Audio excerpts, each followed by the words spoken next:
મિત્રો છેલ્લે આપણે દાખલા જે ગણ્યા બરાબર એનાથી હવે બીજા આગળના દાખલા ગણવી એમાંથી આપણે એક બાકી મૂક્યો તો સ્વાધ્યાયમાં 4.11 રેડી 4.10 અને 12 જે ગણ્યા હતા તો 4.11 સ્વાધ્યાયમાં 4.11 હવે એમાં આપ્યું એ 2a પ્લસ b નિપજ બને c પ્લસ d આ પ્રક્રિયાના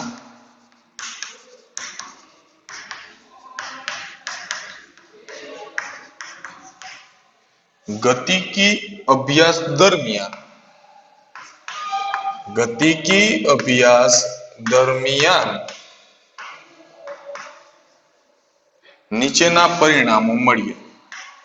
नीचेना परिणामों मळ्या छे प्रयोग पछी एनी सांद्रता मोल लीटर इनवर्स बी नी सांद्रता मोल लीटर इनवर्स અને નિપજ ડી ની બનાવટનો પ્રારંભિક વેગ એટલે ટૂંકમાં પ્રારંભિક વેગ mole litre inverse minute inverse में रेडी प्रयोग बे प्रक्रियक की सांद्रता અને એનો વેગ આપણને આપ્યો તો પ્રયોગ એમાં એ सांद्रता 0.1 બી ની એ 0.1 અને 6 ગુણ્યા 10 ની -3 ઘાત વેગ બીજામાં એ ની 0.3 બી ની 0.2 ये 7.2 गुणिया 10 ની -2 घात ત્રીજામાં a ની 0.3 b ની 0.4 અને 2.88 ગુણિયા 10 ની -1 घात ચોથામાં 0.4 a ની b ની 0.1 वेग 2.40 गुणिया 10 ની -2 घात mole litre inverse minute inverse तो प्रक्रियाનો वेग नियम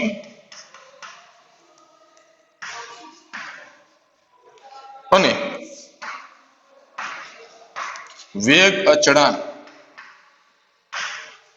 वेग नियम અને वेग अचळांक नक्की करो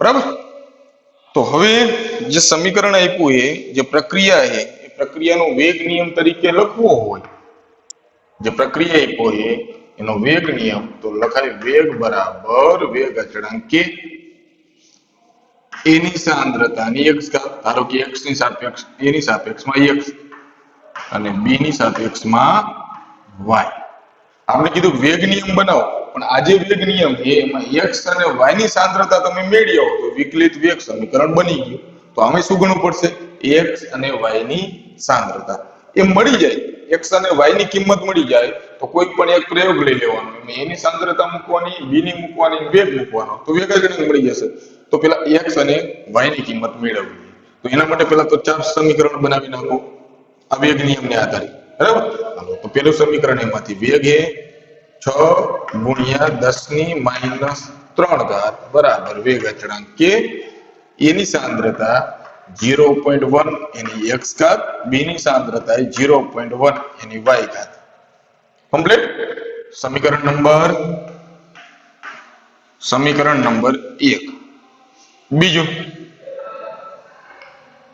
वेग केटलो है 7.2 गुणिया 10 ની -2 घात बीजा प्रयोग में रेडी के ए ની सांद्रता 0.3 एनी x घात b ની सांद्रता 0.2 एनी y घात आ थयुं समीकरण नंबर 2 ત્રીજું વેગ 2.88 ગુણ્યા 10⁻1 બરાબર વેગ અચળાંક કે એની સાંદ્રતા 0.3 એની x ઘાત બીની સાંદ્રતા 0.4 એની y ઘાત બરાબર સમીકરણ નંબર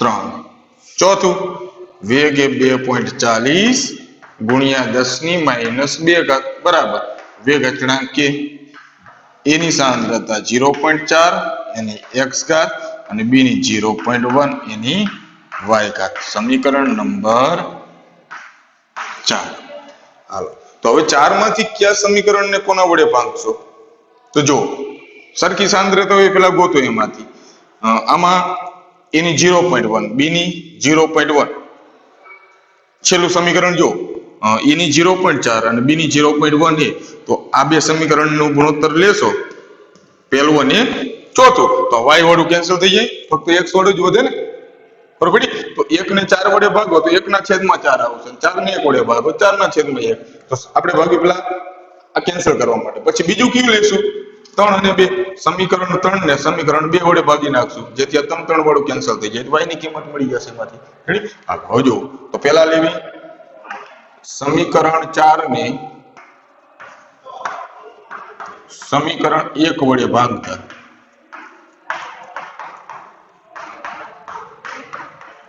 બરાબર હાલો તો સમીકરણ નંબર 4 શું છે 2.40 ગુણ્યા 10⁻2 બરાબર વેગ અચળાંક કે 0.4 ની x ઘાત અને 0.1 ની y ઘાત છેદમાં લખો સમીકરણ નંબર 1 તો વેગ 6 ગુણ્યા 10⁻3 ઘાત બરાબર વેગ અચળાંક કે 0.1 ની x ઘાત અને 0.1 ની y ઘાત હવે જે ગુણોત્તર છે રેડી એ થશે 0.4 ગુણ્યા 10 ની 1 ઘાત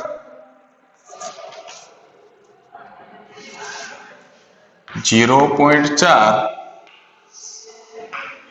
ગુણ્યા 10 ની 1 ઘાત બરાબર વેગ અચળાંક કેન્સલ બરાબર ને 0.1 કેન્સલ વેગ અચળાંક કેન્સલ 0.4 ના છેદમાં 0.1 0.4 છેદમાં 0.1 અને એની x ઘાત તે થાય 4 તો આ કેટલું થાય 4 તો 4 બરાબર 4 ની x ઘાત તો x બરાબર કઈ કિંમત હોય 4 ની કઈ ઘાત લખો તો એની કિંમત 4 થાય તો કે 1 તો જેથી x = 1 હાલો x મળી ગયો જવાબ હવે જોઈએ y નો જવાબ હાલો તો y ના જવાબ માટે સમીકરણ 3 ને સમીકરણ 2 વડે ભાગો સમીકરણ 3 ને સમીકરણ 2 વડે ભાગો હાલો તો સમીકરણ 3 ને સમીકરણ 2 વડે ભાગતા સમીકરણ 3 है 2.88 गुणिया 10⁻1 घात बराबर वेग अचळांक के 0.3 ની x घात અને 0.4 ની y घात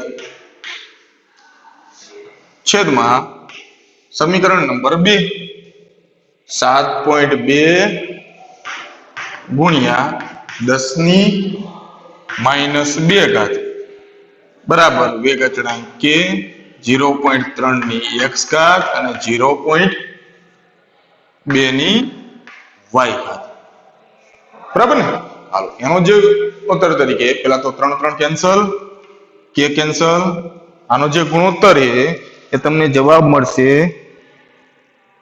0.4 ગુણ્યા 10 ની 1 ઘાત 0.4 ગુણ્યા 10 ની 1 ઘાત આ જવાબ 0.4 ગુણ્યા 10 ની 1 ઘાત બરાબર 0.4 છેદમાં 0.2 એની y ઘાત તો થઈ ગયા 4, તેથી 4 બરાબર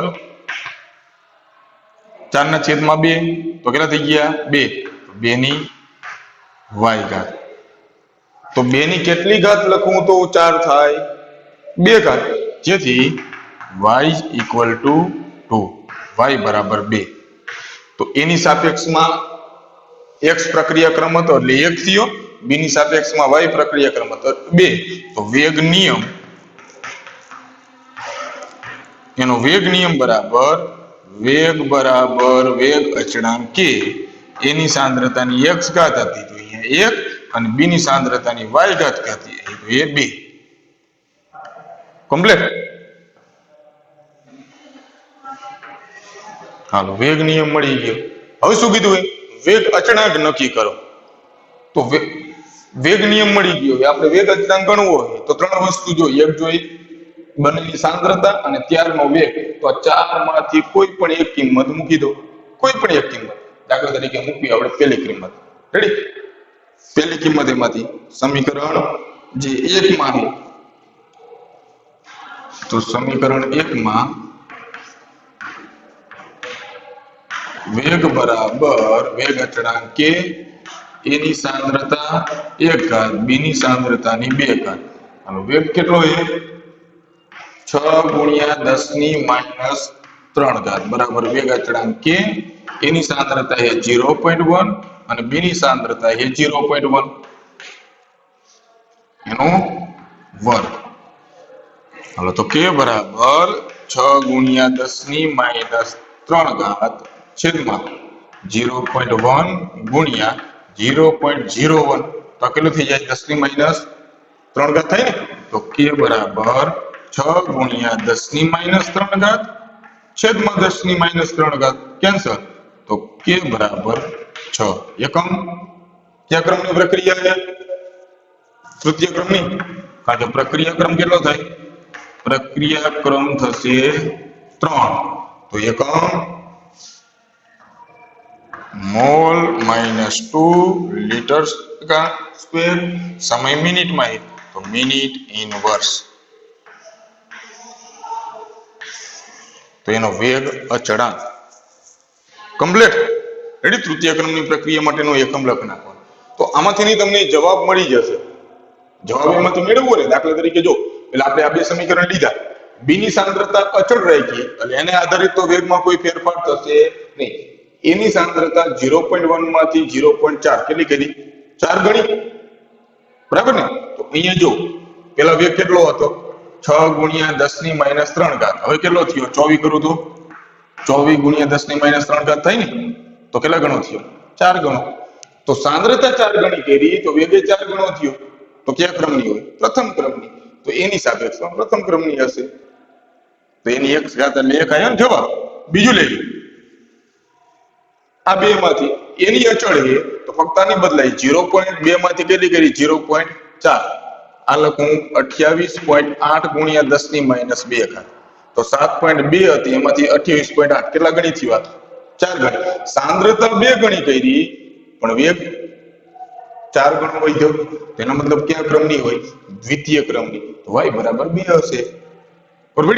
તો એ પ્રમાણે પણ તમે એમાંથી જવાબ ડાયરેક્ટ a અને b, પણ દાખલો ગણવાનો હોય દાખલાની રીતે એમાંથી સમીકરણને ભાંગી x અને y ની કિંમત મેળવી લો તો એ તમને વેગ નિયમ મળી ગયો. એમાં 4 માંથી કોઈ પણ એક પ્રયોગ માટે કિંમત મૂકી દો તો વેગ અચળાંક. કારણ કે વેગ અચળાંક તો બધા માટે કોઈ પણ એક પ્રક્રિયા માટે એક સમાન જ હશે. કારણ કે નિયત તાપમાને પ્રક્રિયા થતી હશે તો વેગ અચળાંકમાં કોઈ ફેરફાર આવશે નહીં.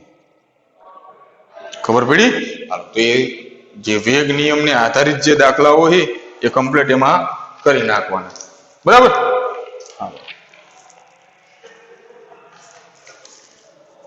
હવે લેવી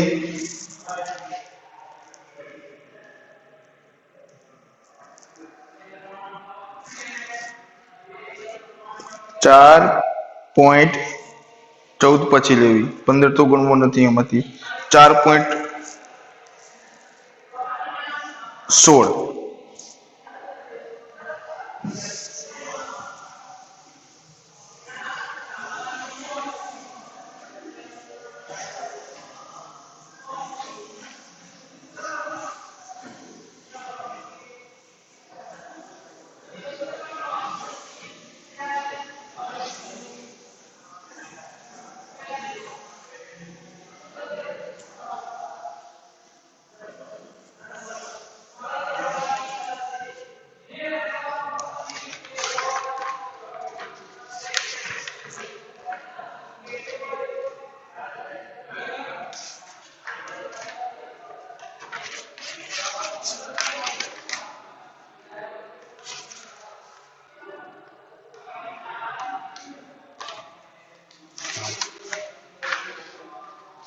એક પ્રથમ ક્રમની પ્રક્રિયા માટે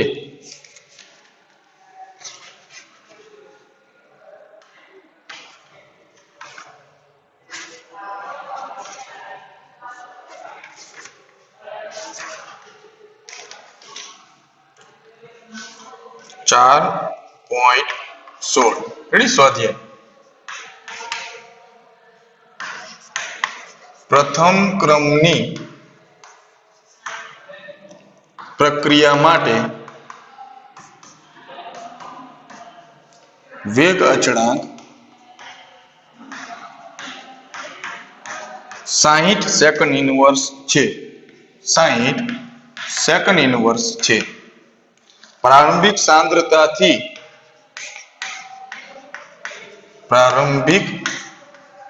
સાંદ્રતાથી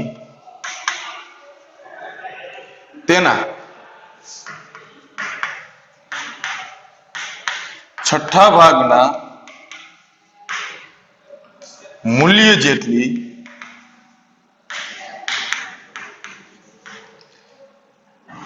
સાંદ્રતા ઘટીને થવા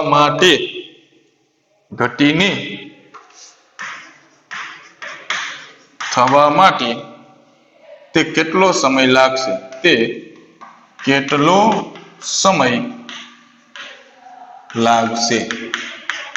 એક પ્રથમ ક્રમની પ્રક્રિયા છે જેનો વેગ અચળાંક આપણને આપી દીધો તેની કિંમત આપણને આપી દીધી કેટલી છે 60 સેકન્ડ ઇનવર્સ બરાબર હવે એની પ્રારંભિક સાંદ્રતાથી છઠ્ઠા ભાગની સાંદ્રતા થવા માટે કેટલો સમય લાગશે તો કોઈ પણ કિંમત પ્રારંભિક સાંદ્રતા ધારી લો અથવા એમનામ સંજ્ઞા તરીકે વાપરો કોઈ પણ રીતે તમે ગણતરી કરી શકો તો હવે ધારવી કે ધારો કે પ્રારંભિક સાંદ્રતા પ્રક્રિયકની પ્રારંભિક સાંદ્રતા બરાબર છે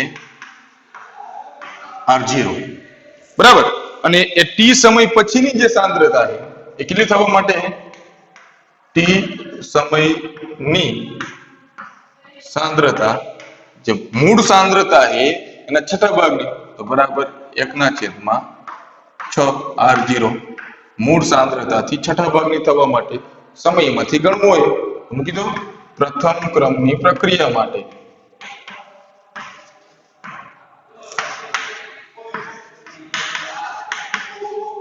કે બરાબર 2.303 છેદમાં t log R0 upon RT ready આ જે t સમયની સાંદ્રતા છે એને આપણે શું કહેશું RT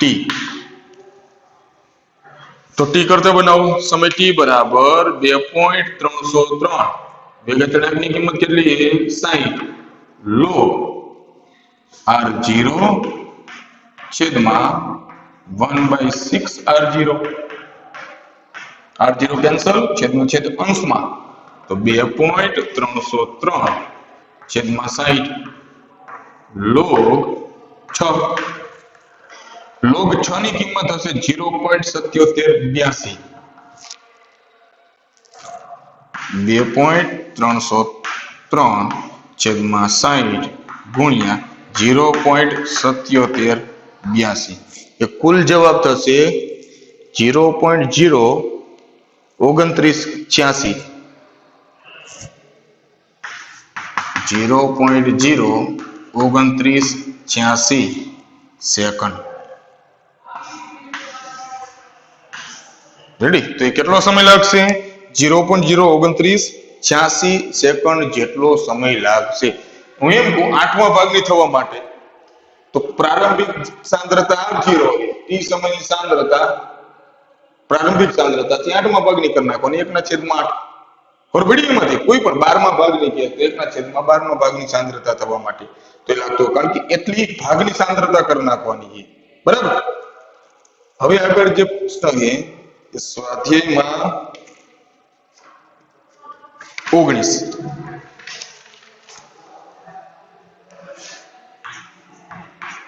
4.19 એક પ્રથમ ક્રમની પ્રક્રિયા એક પ્રથમ ક્રમની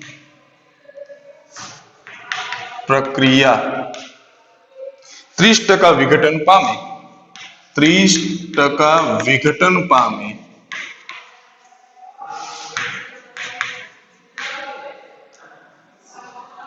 તેના માટે 40 મિનિટ લે છે 40 તો અર્ધ આયુષ્ય સમય ગણો પ્રથમ ક્રમની પ્રક્રિયા છે એનો અર્ધ આયુષ્ય સમય તમારે ગણવો હોય બરાબર હવે પ્રારંભિક જે સાંદ્રતા છે એ પ્રથમ ક્રમની પ્રક્રિયા છે જે 30% નું વિઘટન કરવું હોય તો એના માટે 40 મિનિટ સમય લે તો અર્ધ આયુષ્ય સમય ગણો અર્ધ આયુષ્ય સમય ક્યાંથી મળે વેગ અચળાંક ઉપરથી તો પેલા શું ગણવું પડશે વેગ અચળાંક ગણવો હોય તો એક જો સમય તો આપણને આપ્યો હોય પ્રારંભિક સાંદ્રતા અને t સમયની સાંદ્રતા જોઈ તો હવે એમાં એવું લખ્યું હોય કે પ્રથમ ક્રમની પ્રક્રિયા 30% વિઘટન પામી તો કેટલું વપરાઈ જવાનું હોય પ્રક્રિયા 30% પૂર્ણ થઈ તો પ્રક્રિયા કેટલો વપરાનો હોય 30% પ્રક્રિયા 30% વિઘટન પામી તો 70% તો પ્રક્રિયા બાકી રહેશે બરાબર તો કેટલો પ્રક્રિયક વપરાશે એમાંથી 30% તો પ્રક્રિયા 30% વિઘટન પામે જેથી 70% પ્રક્રિયક બાકી રહેશે 30% વપરાઈ જશે કેટલું બાકી રહેશે 70% પ્રક્રિયક બાકી રહેશે ધારો કે પ્રારંભિક સાંદ્રતા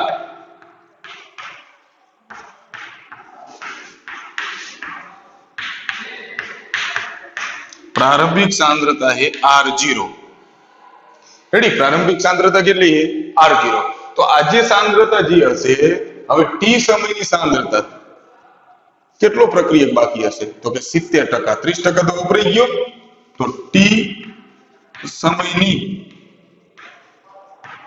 40 મિનિટના અંતે सांद्रता બરાબર t સમયની सांद्रता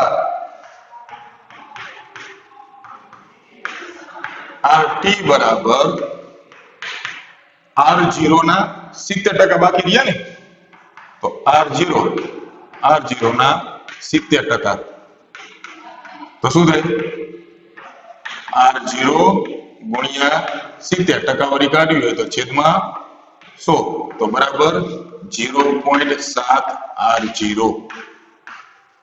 और बड़ी मूળ सांद्रता R0 है 30% વિઘટન થઈ જાય તો બાકી કેટલું વધે 70% બાકી વધે કોના 70% તો કે જે મૂળ સાંદ્રતા હશે એના 70% પ્રક્રિયક બાકી રહેશે કમ્પ્લીટ હવે મૂકો પ્રથમ ક્રમની પ્રક્રિયાના સૂત્રમાં પ્રથમ ક્રમની પ્રક્રિયા k બરાબર 2.303 છેદમાં સમય t log R0 upon RT હાલો સમય તો આપ્યો આપણને કેટલો લે 40 મિનિટ તો અહીંયા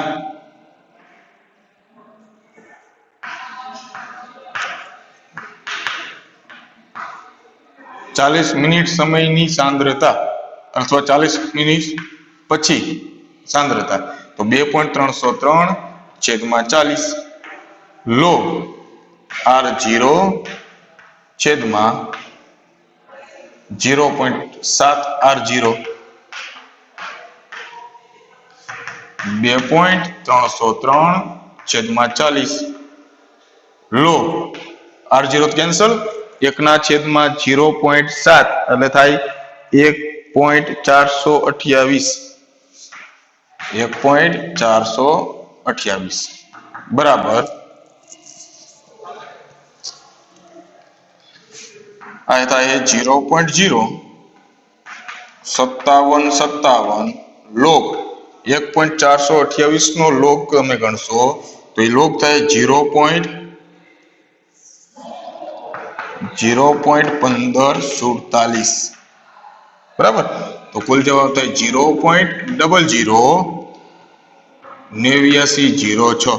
રેડી? લોક જોઈ લેવાનું. તો કે બરાબર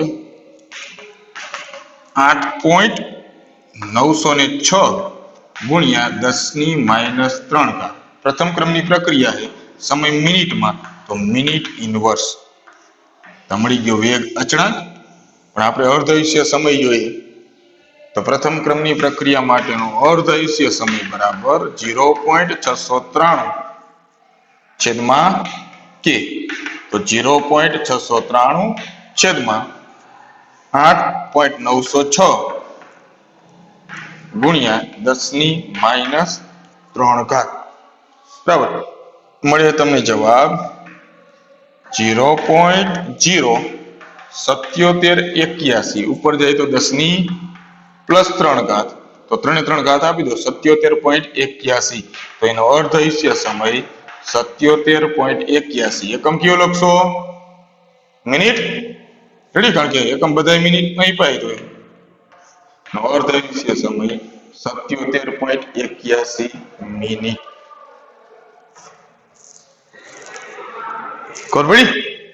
તો હવે જો તમે અહીંયા R0 લીધા, એની જગ્યાએ કોઈ કિંમત લઈને ગણો તોય થાય. હું એમ કહું કે ધારો કે પ્રારંભિક સાંદ્રતા છે 100 મોલારિટી. કેટલી?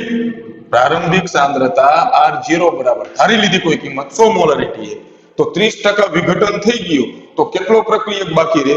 70%. તો 70% એટલે મૂળ તો R0 ના 70%, તો 100 ના 70% એટલે કેટલો? 70 મોલારિટી. તો RT બરાબર કેટલો થાય? 70 મોલારિટી. પેલા હતી 100 મોલારિટી, 30% વપરાઈ જાય, તો 30 મોલારિટી વપરાઈ ગયા. હવે કેટલી વધી? 40 મિનિટ પછી 70. તો અહીંયા 100 મૂકો, નીચે 70 મૂકો, તો આને જવાબ થશે એમાંથી. એટલે કોઈ પણ ને આધારિત ગણતરી તમે એમાંથી કરી શકો, પણ ધારી લેવાનું એમાંથી. તો બીજા બે દાખલા એમાંથી પ્રથમ ક્રમની પ્રક્રિયાને આધારિત એમાંથી એ દાખલા કમ્પ્લીટ કરી નાખવાના. ખબર પડી? આમાં ખાસ ધ્યાન રાખજો. અહીંયા જે કીધું હતું એવું કીધું હતું 6ઠા ભાગની થવા માટે, 8મા ભાગની થવા માટે. અહીંયા શું કીધું હોય? 30% વિઘટન થાય. અથવા એમ કીધું અહીંયા કે પ્રથમ ક્રમની પ્રક્રિયામાં 30% પ્રક્રિયક બાકી રહે ત્યારે એ 40 મિનિટનો સમય લે. તો 30% બાકી રહે તો મૂળ સાંદ્રતા કોઈ પણ કિંમત ધારશો કે 100 મોલારિટી છે, તો હવે કેટલી બાકી રહે? 30 મોલારિટી જ બાકી રહે. 30% વિઘટન થાય છે તો 70% બાકી રહ્યો. 70% વપરાઈ જાય તો 30% બાકી રહ્યો. બરોબર? એ ઘટનામાં તેમાંથી તો કોઈ પણ કિંમતને આધારે, એટલે ખાસ રકમમાં પેલા જોવાનું એમાંથી સૂત્ર એને જ આવશે પ્રથમ ક્રમની પ્રક્રિયા. પણ કયા સૂત્રનો ઉપયોગ કરીને તમે ગણતરી કરશો તો રકમમાં ખાસ ધ્યાન રાખવાનું. આ ધારવાની જે કિંમતો હોય ને ત્યારે કે શું બાકી રહે, પ્રક્રિયા કેટલો. આગળ શું કરશો કે અહીંયા 30% લખ નાખ્યું, તો તમે શું કરશો કે જે ટી સમયની સાંદ્રતા છે ને એ મૂળ સાંદ્રતાના 30% લઈ લેશો. તો અહીંયા 100 ને અહીંયા 30 મોલારિટી લે. 30% વિઘટન થાય. ટી સમયની સાંદ્રતા એ બાકી રહેલી ગણવાની. પેલા હતી એ વપરાઈ ગઈ નહીં, હવે ટી સમય કેટલી એની ગણતરીમાંથી. તો બે કમ્પ્લીટ, અને આગળ એમાંથી આ 3 કમ્પ્લીટ કરી નાખવાના. બીજા દાખલા એમાંથી આગળ ગણશું.